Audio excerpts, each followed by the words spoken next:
And we are back. Yeah. Another episode of FYB presents the Ivy League. That's right. That's right. Listen, man, we going to get right into it. We got some very, very good topics for you all today.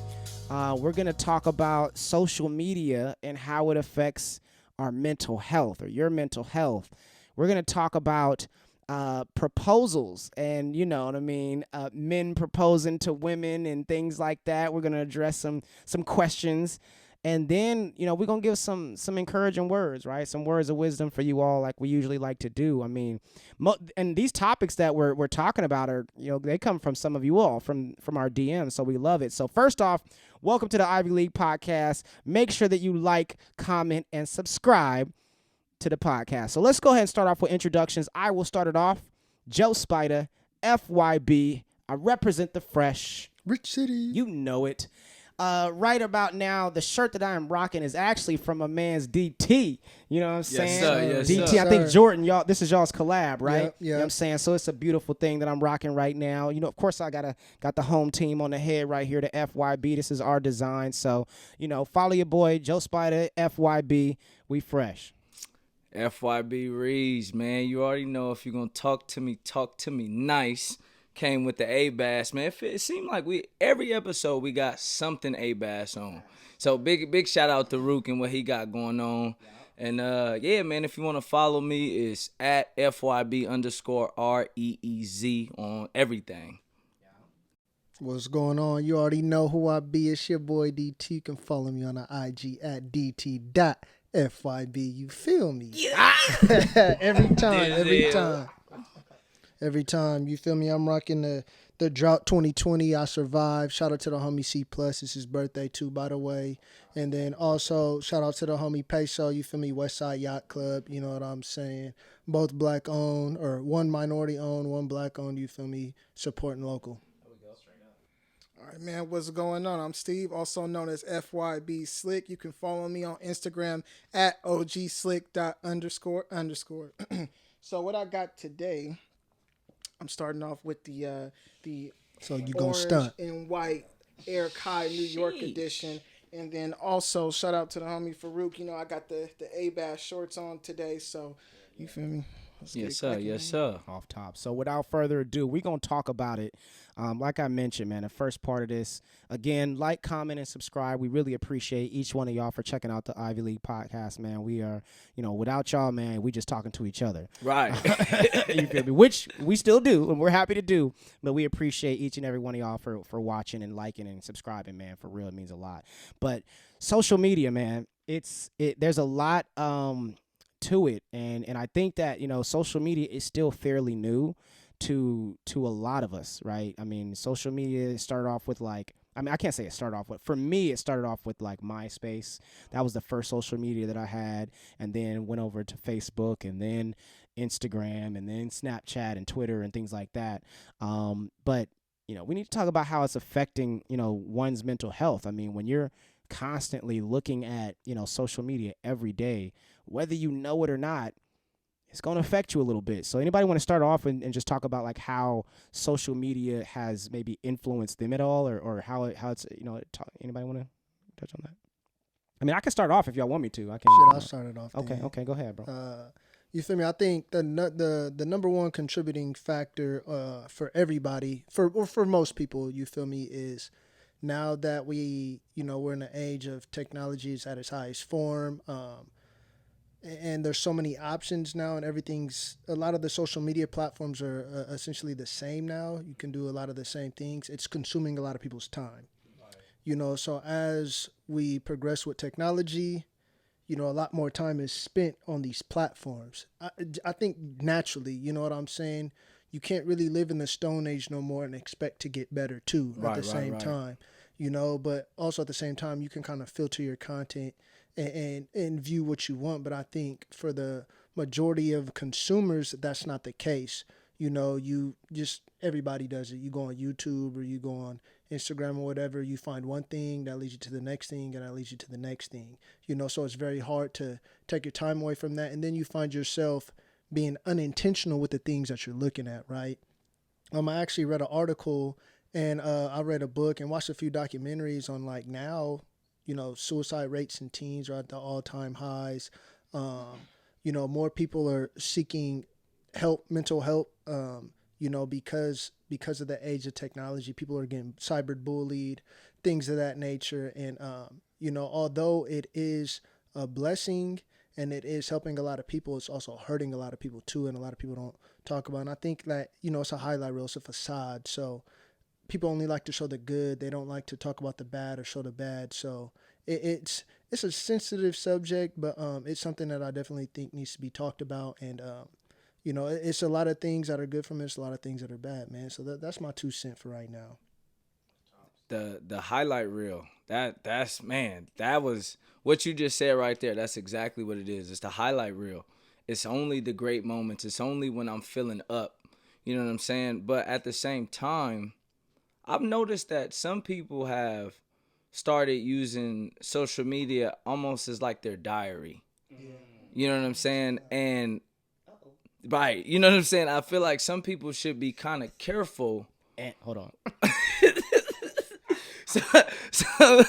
Some people should be kind of careful with the things that they choose to expose, because you'll have somebody sitting up screaming and hollering about why is everybody all in my business, but you go on their social media and they giving us all of their business. You know what I'm saying? And it's like, for me personally, I feel like I've learned how to censor what I want to look at. Censor the thing, because I notice that if I go on social media and everybody that I'm watching and everybody that I'm dealing with is having a bad day, or they pissed off, or they hate this or they hate that, before I know it, now I'm pissed off. Now I'm mad.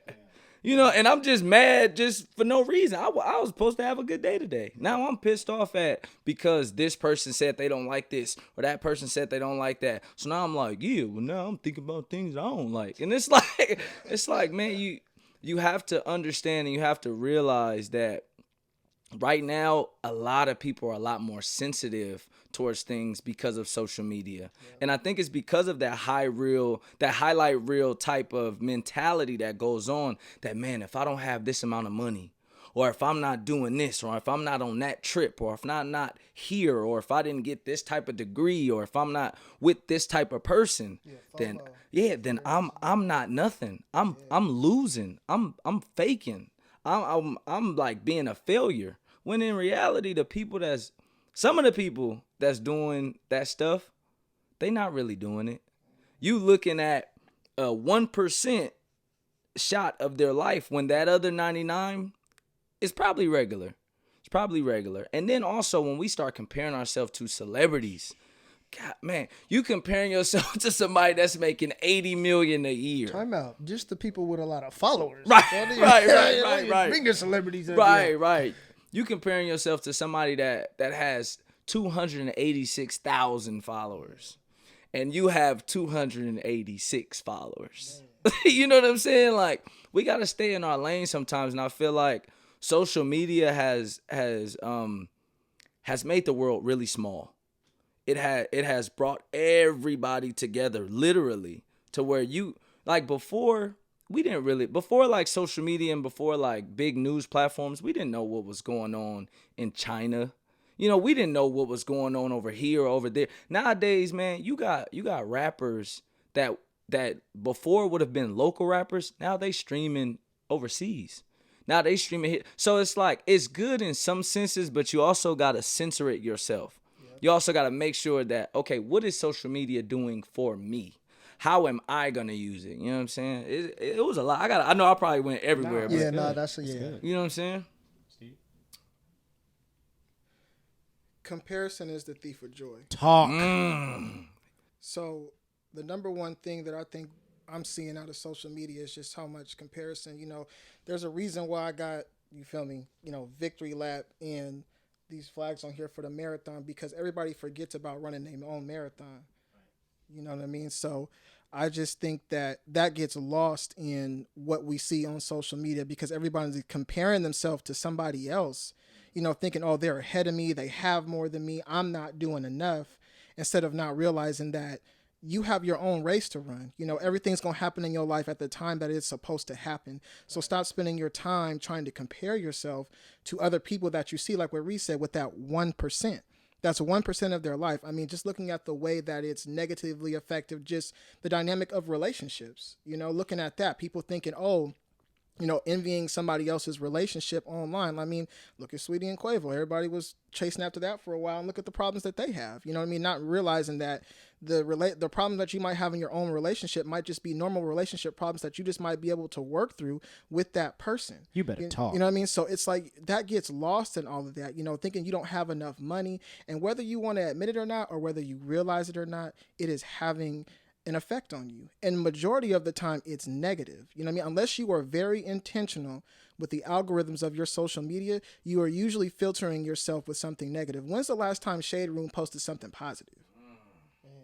When's the last time they posted something positive? It's always drama on there, and you don't realize that that's negativity that you're feeding into your brain, into your spirit. You're taking that in every day, and then you're looking at how much time. Like your iPhone, for the people who have iPhones or any electronic device, it tells you how much time you spend on each app. Go look at it. I guarantee you, a lot of people spend a majority of their time on Instagram just scrolling.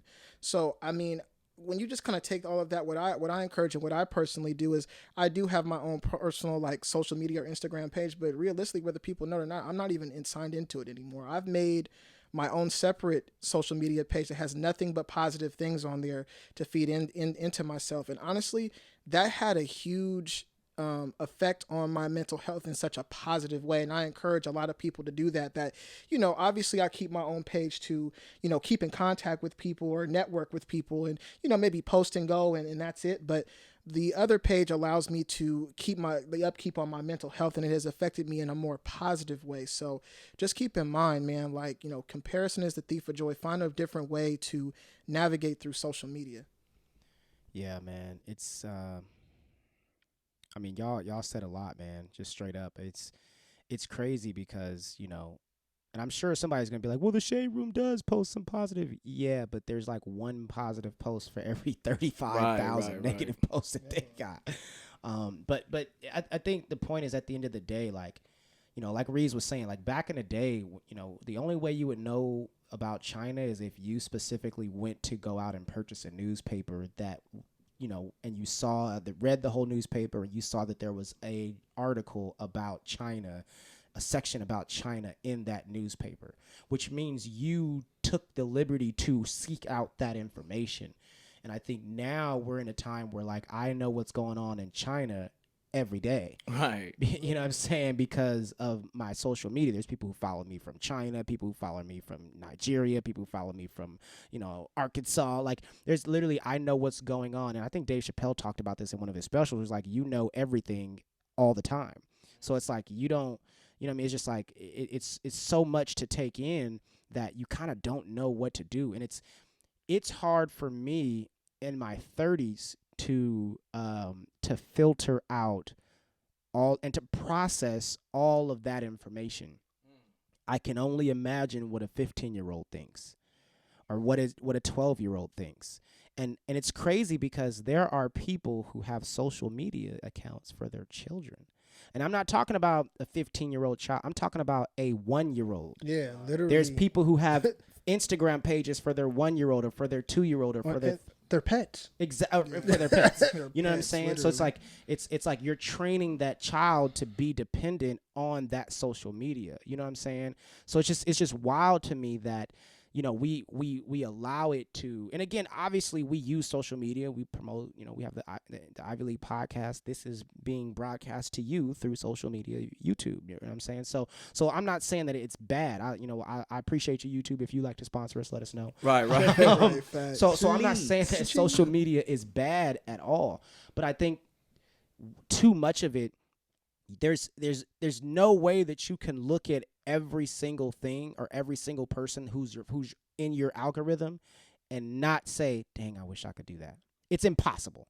I promise you, it's impossible for you to look at that every day for 4 hours a day and not ever once say, man, I wish I could do that. So now ask yourself, if you got 2,000 followers, out of those 2,000 followers, how many of them are posting things where it's like, I wish I could do that, but it's actually motivation or inspiration? More than likely, 90% of those are not that. 90% of those are your friends or fight videos or whatever, swanging cars and people with jewelry and all these things that you can't get. Because, and it's crazy because, like you said, Instagram or social media, I hate that we're focused on Instagram, but social media, I keep saying Instagram, but we mean social media. You know what I mean? We're not just talking about just Instagram. We're talking about Snapchat, Twitter, TikTok, all of that. But, like, you're only seeing, like Reed said, you're only seeing the highlight. And it's crazy because you don't know all the work that it took for that person to get to the point where they're able to do a highlight. I was watching a Breakfast Club interview with Stephen A. Smith the other day. And he said, everybody was congratulating him because he got this huge, I think it was like $60 million, $80 million contract, whatever, with ESPN, biggest contract in ESPN history for analysts, right? And he said, I'm 53 years old. I got that contract when I was 51. I started doing this when I was 24.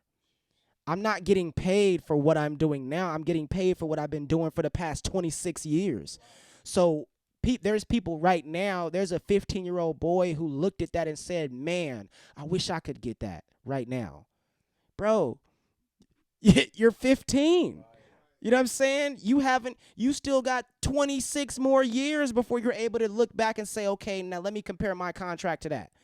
Now, have I been putting in 26 years of work? And if the answer is no, then you don't deserve the right, or you don't have the right to compare at all. Like you said, comparison is the thief of joy anyway. We all on different levels. So even you at 51 may not be the Stephen A. Smith of your area, but you're the you of your area. You know what I'm saying? There's only one you. So it's just frustrating because you see it so much, and it's like, kind of like what Steve was saying, like I have to create a different account to be able to keep my mental space. Now it's all about things like Earn Your Leisure. It's all about the MG the Mortgage Guy. It's all about, E.T. the Hip Hop Preacher. It's about FYB. It's about, it's about Wise Word Wednesdays. It's about all of that.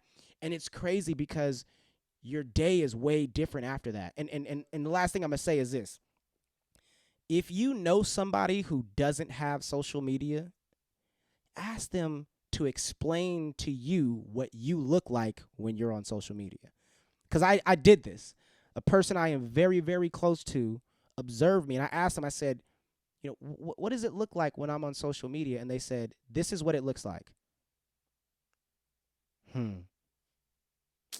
Bruh, I can't stand it. Let me tell you about what this, you know what I'm saying? That's what it looks like all day. When it's something positive, it's But when it's something negative, I got 10 things to say. And that's what they told me I look like. And it scared me, bro. It scared me because I'm like, wow, bro, like I was catting like that. You know what I mean? Right, so right. I apologize. I'm going on a long tangent. Nah, talk You that. good, bro. You feel me? Good. It's just crazy. My bad. Boy, My if bad. you don't. You know what I'm saying, though? But it's just sit back and ask yourself, or just even if you record yourself for a day, if you have a video camera, you can record yourself and just see what you look like when you're on social media. And I promise you, it will freak you out. And if it doesn't, I don't know, you're a little weird. Yeah. Anybody else got anything on this topic? Just make. I didn't mean to cut you off, Billy. But yeah, just make sure that you censoring. Make sure you censor what you looking at. Mm-hmm. You know what I'm saying? Because we speaking about the positivity, and because that's the realm that we want to be in. That's the things that we want to look at. Now, we not telling you don't look at the Shade Room. We not telling you don't look at or follow whatever you want to follow, but just make sure you know why you following it. Because, like I said, before you know it, the things that you're looking at and the things that you're watching are gonna start like appearing in your life. So if everything that you watching, everything that you doing is hand in hand with what you want to be and what you want to represent, by all means, go for it.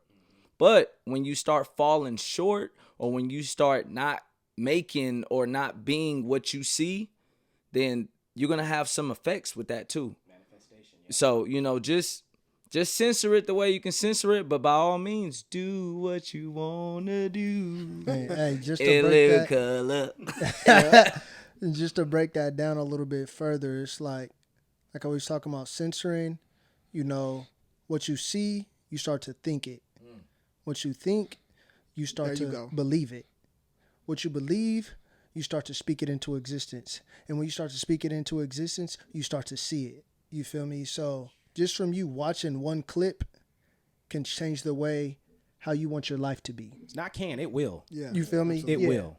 You know, so your input is your biggest weapon, but it's also your biggest enemy. You know what I'm saying? So you got to just watch what you're doing and watch what you're reading, watch what you're viewing, watch who you're talking to. Yeah. I just think one last point, just building off what you're saying and just to kind of really put something else on that is just what you see is what you filtering into your spirit. Yeah. You know, that's really what we're talking about. What you see is what you filtering into your spirit. So I really encourage y'all to make that alternate page like we're talking about and filter it and censor everything with things that are positive, whatever is positive to you. And I encourage you to see how much different your day is.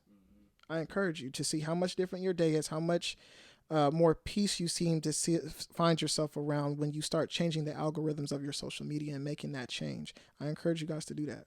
Yeah, it's a fact, man. So we're going to take a quick break, and then we will be right back. We got another juicy topic. We're going to talk about these proposals and stuff. So we'll take a quick break, and we'll be right back.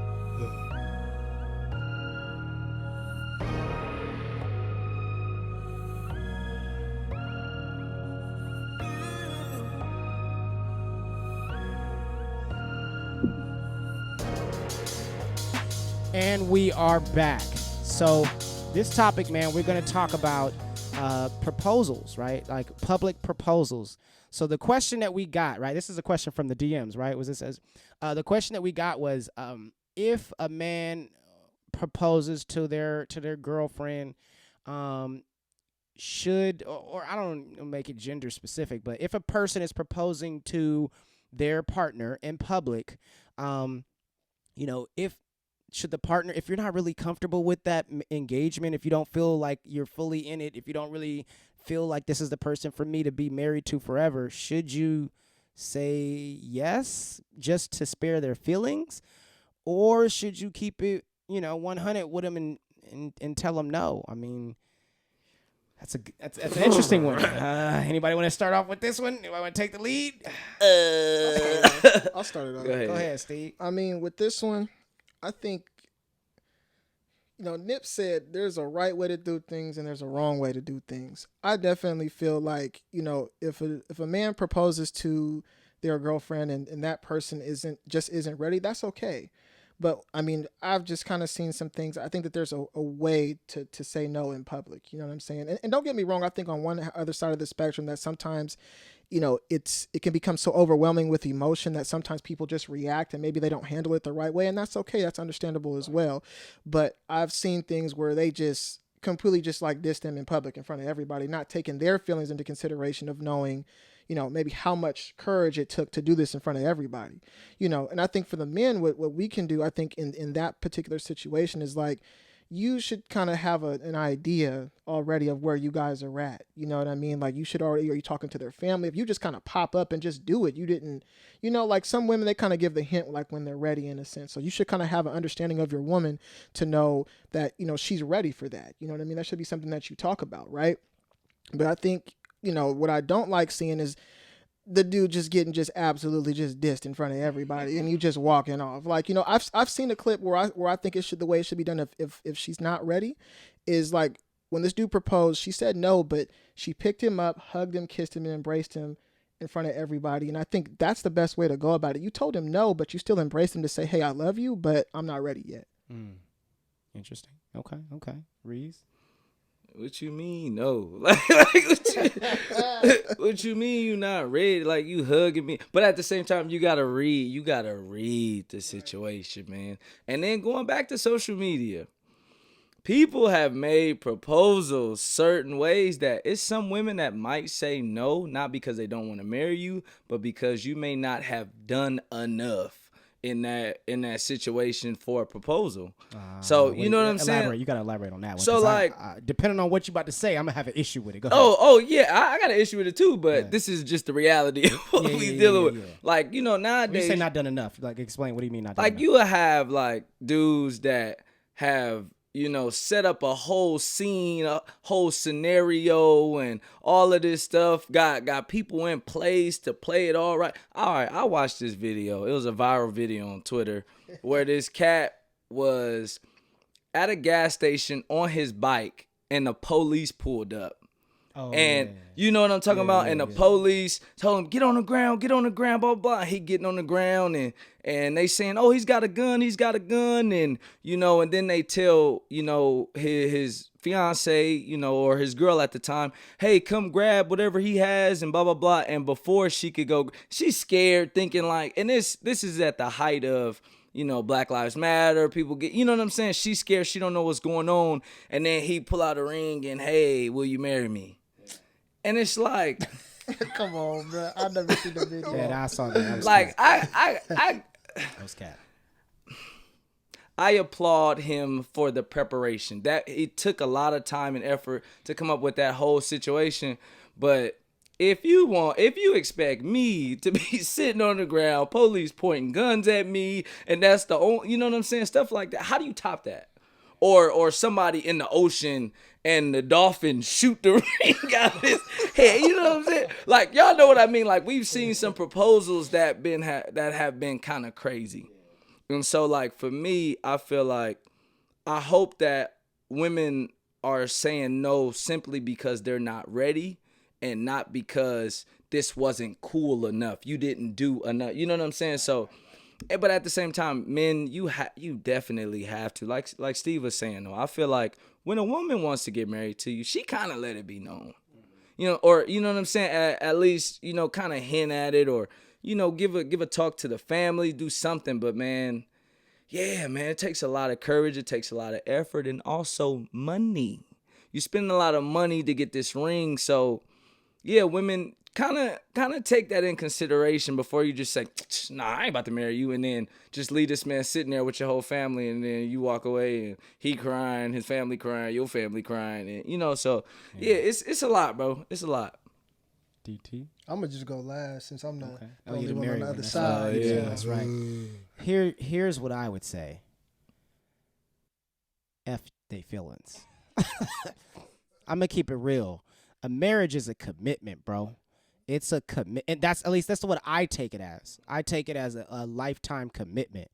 And if you're not ready to make that lifetime commitment, I don't care about his feelings, her feelings, they family's feelings. No, because none of y'all got to do this relationship. It's got to be me and this person. And I think that, for the men or for the people who are doing the proposing, if you haven't taken the time, this is the thing, a lot of people will do the proposal for social media or for the attention or for other people to stun on other people or to do, and that's, in my opinion, probably why we see a lot of people getting rejected, because they're not doing it because they really love this person. They're doing it because they want to do the extravagant proposal and they want people to love them and they want to get a bunch of likes and post it on social media. That's not what a marriage is supposed to be about. If that's your foundation, you're in for a rough start, buddy. It's gonna be a long road. Strap up, and it's gonna be very, very bumpy. So in my opinion, it's like this. First off, did you ask the parents? If you didn't get the parents' permission to marry their offspring, you're in some trouble, bro. You know what I'm saying? Because your parents, first off, their parents will let you know, hey, bro, it's not time. And if they don't give you that blessing, then you need to wait. Yeah, you probably already bought the ring, but you need to hold on to that thing until it's time, until you get their permission or get their blessing. That's first of all. Second of all, if you don't know your partner enough to know that they're for sure going to say yes, you shouldn't be proposing. That's how I feel about it. You shouldn't be proposing because you're putting yourself and that person in a compromising position. All for what? Now it's different if if you're just you propose on your own out in Paris or something where nobody else is around and you just do it on your own. That's different. You're obviously not doing for the social media likes because there's nobody around, there's no pictures, there's no nothing. You know what I'm saying? You're doing it on your own. But again, if you haven't done your research on your partner, if you haven't literally taken the time to know for sure they're going to say yes, don't do it. Don't do it because it's not worth it. What's the rush, bro? You have the rest of your lives. If this is the person you're going to be with, whether it's right now or whether you wait a month or 2 months or 2 years, you're about to be with them forever. So what's the rush? You know what I'm saying? To take that risk. Well, I don't know if she's ready, or I don't know if they're ready, but I'm going to do it anyway. No, bro. That's how you get rejected in public. Now, the style of rejection, I agree with you, Steve. You don't got to be shady about it, but it also depends on that person and what, that relationship. If that person knows, hey, look, you was just cheating last week and now you telling me you want to marry me, forget they feelings, bro. You know what I'm saying? But, if it's a person who's genuine and honest and like, treating you well and you're just not personally ready for that, then you should have some sympathy and or empathize with that person and know that all the money they spent and the time and the effort to make you feel like they want you forever, take that time into consideration. So that's my 2 cents on it. You know what I mean? I say forget their feelings and just, specifically, be honest, because again, this is a commitment, a lifetime commitment, but at the same time, be respectful regardless of whether you say yes or no. Respect that as a human being, as an individual, and understand that, they have to still have a life as well too after this, whether you say yes or no, and they still have to have dignity and respect and pride too. So I'm gonna let the man who's on the other side, man, what I'm saying, close it out with that one. Man. Yeah, so y'all all have some really great points, you feel me? But yeah, like all y'all said, it's a commitment at the end of the day, through the good and the bad. It's not for a highlight reel. You feel me? If you're doing it for the wedding, you're doing it for the wrong reason. You know what I'm saying? At the end of the day, and people get this misconstrued about, the man and the woman or whatever the case is, that it's 50-50. No, it's actually 100-100. You feel me? Whatever the one side can't pick up, the other one should be able to fulfill. You feel me? 100% of the time. It's not a 50-50 thing. It's a 100-100. Either you all the way in or you out. There's no in between. You feel me? And, at the end of the day, the person who is doing the proposing, it's all on them. You feel me? If you did not do your due diligence, you did not explicitly talk about marriage, kids, whatever the case is, and they come with the opposite when it's time for it to happen, you didn't do your job at the end of the day. Like Steve said, like Reese said, they're going to hint it. You know what I'm saying? They're going to hint it. You should know these things. You need to go ask the parents. You need to go ask the family. You need to go, get a nosedive from the best friend. You know what I'm saying? Because they're going to tell you some stuff. You know what I'm saying? But you can't just expect yes, if you haven't explicitly talked about it, man. And people just like Reese said, for the proposal, for the likes, it turned into promposals. You know what I'm saying? Like, people are doing it for the clout, for the social media, just because I'm with this person. But are you willing to spend your life with this person? You feel me? So if y'all haven't even talked about that, don't even bother. Don't even look at a ring. If y'all haven't looked at a ring together, have you got the size yet? You know what I'm saying? So, and when people get dissed or when people get rejected or when the other half says no in public, we don't know the backstory. You know what I'm saying? At the end of the day, we don't know what happened behind those closed doors, right? And like D said, at the end of the day, if you propose and they said no, I feel like their feelings should not get spared, because at the end of the day, it's not just a yes or no thing. Did you do your homework? Is this really what you want to do? Are you committed? You feel me? At the end of the day, and you should know this. You should know this. Right. That's like, Exactly. you feel me? You want to have kids, but your partner doesn't, and you get mad when they don't get pregnant. right. You know what I'm saying? Like, what? That don't make no sense. So at the end of the day, you gotta do your homework. So whoever's doing the proposing, you should know this before you even go propose. If you haven't explicitly gotten a yes before you ask the question, don't do it. You feel me? Do not do it. This is a lifetime commitment through the good and the bad. This is 100% effort on both ends. There's no in between. There's no such thing as 50-50. You have to be all the way in. You know what I'm saying? So at the end of the day, I feel like it's fuck their feelings. I'm not saying you need to diss them, but if you diss them, I understand. Yeah. You know what I mean? Yeah. So I'm going to just leave it at that, man. Whoever's doing the proposing, do your research. You Talk should know that. the answer before you do the question. Facts. Everybody good? Yeah. Yeah, he sealed it up, right? He Yeah, sealed it up. It's a And, slam dunk, bro. and he married. I think we Yeah. always need to Man. understand that perspective matters. Right. We can sit up and me, D, Steve can talk all we want about what we think. He know he's married. Yeah. And just whenever you dealing with anybody, man, look at their perspective and where they coming from. Right.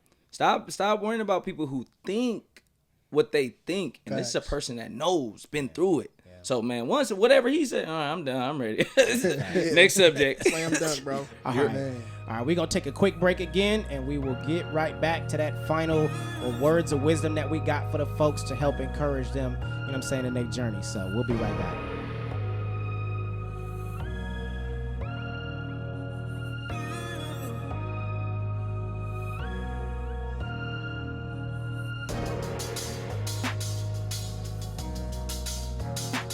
All right, and we are back. So listen, we're going to do our final comments, but we're going to change it up a little bit for this specific episode. We want to leave y'all with some more nuggets, some more jewels, some more gems. So we're gonna just go around and just basically talk. What is something that keeps you motivated, or what's been inspiring for you or motivation for you, you know, in your journey in life? We're all at different points of our lives right now. We've all accomplished different things. So just talk about what's keeping you motivated and inspired or driven or anything like that, passionate about, you know, what you are. Anybody? We'll start with Steve. We'll go that way. Yeah, man. I think what motivates me honestly is really the three of y'all. You know what I mean? My brothers, y'all motivate me all the time. And D, I really want to like highlight you specifically because, and I honestly think we need to dedicate an episode just to you telling your story, because your story is very, very motivational, Yeah, whether I you ain't know it gonna or lie. not. Yes, sir. Because just knowing where you came from, and then me looking at someone who had their first job out of college, and I remember watching your journey from going from where you were to where you are now, when you got that first job out of college, and then, okay, this is cool, and then now I'm going from this to I got my foot in the door in my field, and this is okay, and now you're where you want to be. You know what I mean? And we have to keep that in mind. That's why I say we talk about running marathon. That's why I say for people who, this is your last year in school, you're going into, your senior year of college, you're getting ready to graduate, be patient when you graduate. And just know that it's a process, and continue when we talk about running your marathon, run your marathon. It may not come right away, but your time is coming. Be patient for that. And that's what motivates me, because your story, whether you know it or not, I keep that in mind every day, bro. Remembering watching where you started from way back before you even went to college to where you are right now. You know what I mean? So, the three of you motivate me and you specifically, bro, like for sure. That's love. I That's appreciate love, that, for bro. real. Yeah, I wasn't expecting that. I'm about to bring a boy to tears, Right, man. right. That's real. That's real though. For real. Yeah. It's crazy because a lot of people don't know your story, bro. Right. If you know, though. Yeah, bro. Right. Got to Yeah, tell your story on the It- podcast. It is one day, very bro. powerful. I think for me right now, what's motivating me, honestly, is my wife and marriage, honestly, because, as a kid, like, I didn't know what it meant, but being married and having a family, is something that I've always wanted, right? And I'm here now, you feel me? And so building a foundation and building a future with my wife, that's a big step. That's a journey that I've been waiting for my whole life. You know what I'm saying? And I'm just ready for that, because we both have great ideas. We both have plans. And now I'm building them with somebody to reach the same goal. I'm building a goal with y'all as well, but it's, it's different when it's the Facts. household. You know what I'm saying? Yeah. You can't talk about your significant other. My love for my significant other is different than my brothers, or different from my mom. So building this foundation with my wife it's a beautiful thing, and it's something that I've been waiting for my whole life. So I would say right now, that's my motivation, man. Off tops. Y'all talking heavy, Man. I'm trying to rethink what else I'm gonna say. I wasn't going that deep. Oh man. Right. But for me, man, the fact that I still get to do it. You know what I'm saying? The fact that I have the time or the ability to try to change each day. You know what I'm saying? I got homies, I got people that they not here no more, bro. I got family members, they not here no more, bro. And I think about, you know, people that may have passed when I was 16, when I was 18, when I was 21, when I was 24, when I was, you know what I'm saying? Like, what if I got left right there? What if those moments was the last moments people could see or think of me? And it's like, bruh, whenever I have any type of, man, I can't do it, or man, I think about the people that don't get the chance to still do it, bro. I still get to do it. So like with that, you gotta keep the motivation. You chosen. There's thousands of people that die every single day. You wasn't one of them. I still get to do it, bro. I still get to be a better man. I still get to change certain narratives that I had, whether it be from the way I treated people, whether it be from the way I was in relationships, whether it be from the way I took school or the way I did anything. I still get to wake up and I still get to look in the mirror and I still get to be me. That's a blessing, bro. We don't, you know what I'm saying? So yeah, bro, the fact that I still get to do it, that's motivation enough to go out and try to be the best me I can be, bro. Yeah. Man. I know, we leave it right there. I'm absolutely regretting that I'm going last on this one, man. Because it's so much. I think, you know, I'm a Cancer, you know what I mean? For those of you that don't know, a lot of people say, you know, Cancers are sensitive. I disagree. I would say that we're emotional. You know what I'm saying? Because it's not that like what people say like hurts me or things like that, but it's more of like depending on my mood, it could, or depending on my mood, it can be my gasoline. You know what I'm saying? And so for me, it just kind of depends. Like but one thing for me that really like super motivated me is just my humble beginnings, man. Like, you know, watching like my family dynamic and watching like, you know, how, you know, my mom's situation was and my family, that for me, when you come from challenging times, there's nothing, and you become successful, there's nothing you feel like you can't do because you know what it's like to not have. You know what I'm saying? Like when people, you know, when people complain about certain things, like I just be looking at them like, you know what I'm saying? Like, and again, everybody's life is different, but for me, it's like, you know, I'm so motivated because I know what it's like to sleep in a car, bro. Like, you know what I'm saying? Like, I know what it's like to, you know what I'm saying? To like have to commute to go to school. You know what I'm saying? Like, I know what it's like to get evicted. You know what I'm saying? Like, I know what it's like to be broke. I know what it like. DT let me stay at his house for 2 months, bro, without having to pay a single bill because I was broke. You know what I'm saying? Like, I know what it's like to, you know, to come. So when you're able to come from that, I'm always motivated because I never want to go back. You know what I'm saying? And when I've been able to accomplish, and I think, like, Steve, you're right, bro. One day we're just gonna, like, and I think DT, you talked about it as well too. We need to just interview each other and really put each other, because you guys don't really know. If you don't know us personally, you know, and even some of you that do, you may not like. I don't think I've ever, you know, talked publicly and said that I've stayed at DT's house for 2 months. You know, rent free, PG&E free, cable free, letting me use his Netflix, all of that, like, for 2 months, bro. You know what I'm saying? So I think we do need to, you know, maybe one of these days we'll put that as one of our episodes where we just interview each other and just go into our life story. But like, when you've come from that and you actually become successful, can't nobody tell you nothing. So for me, like, I'm motivated because I know where I came from. I know what it's like to not have. So I work hard to make sure I never get that again. But if I ever had to start over, I can because I did it already.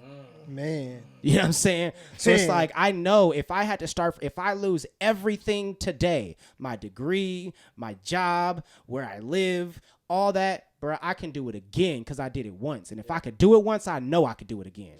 You know what I'm saying? And it's just for me, all I got to do is press replay. But if I can throw something out there that kept me motivated during that time, College Dropout, the album, that album, College Dropout, I said, oh, wow. This is fire. Okay. And the confidence that Ye had at that time, even though he was getting dissed and disrespected as a rapper, and to still come out and win a Grammy through that, man, yeah, bruh. Like, that album, for me, it did something to me. You know what I'm saying? And that's kind of like what made me start, fall in love with the music that Kanye West made, was because of that. Hove, another thing, keep me motivated. Because I'm like, bro, this man started rapping at 26 years old and is a billionaire by 50. Okay. I'm just, if I spend 24 years doing what I'm doing, I can get to $1 billion. Yes, I just got to stay down and stay dedicated. So that's my 2 cents right there. So anybody else want to give anything else before we wrap it up? Y'all good? We good, man. Man, you said to that. What you want me to say? All right. Thank y'all. Yeah, man, Right, please like, comment, subscribe, share. You know what I'm saying? If you really rock with us, share. If you have questions and you want us to answer them on a podcast, just let us know, man. DM us at _fire your boss on Instagram, and obviously you can see it right there on the page right now on the YouTube channel. But follow us, DM us, say, hey man, can you talk more about this, or can you emphasize that? Also, don't forget, we are accepting requests for guests. Yeah, you feel me? Right. So again, the rules. I know they went over the rules in the last post, but I'm gonna just talk about them again. You gotta be in Northern California. You know what I'm saying? You gotta be willing, or at least be willing to come to Northern California to be interviewed. You gotta be willing to promote a small minority business or a local business or a black-owned business. And then 3, what was the other third rule? Oh, you gotta be following the Fire Your Boss. The Fire Your Boss Instagram page, and you have to DM us on the Fire Your Boss Instagram page in order to be featured on the Ivy League podcast. So we appreciate y'all, man. FYB presents the Ivy League. Ha ha. We fresh, man. Thank y'all. All right, Yes, sir.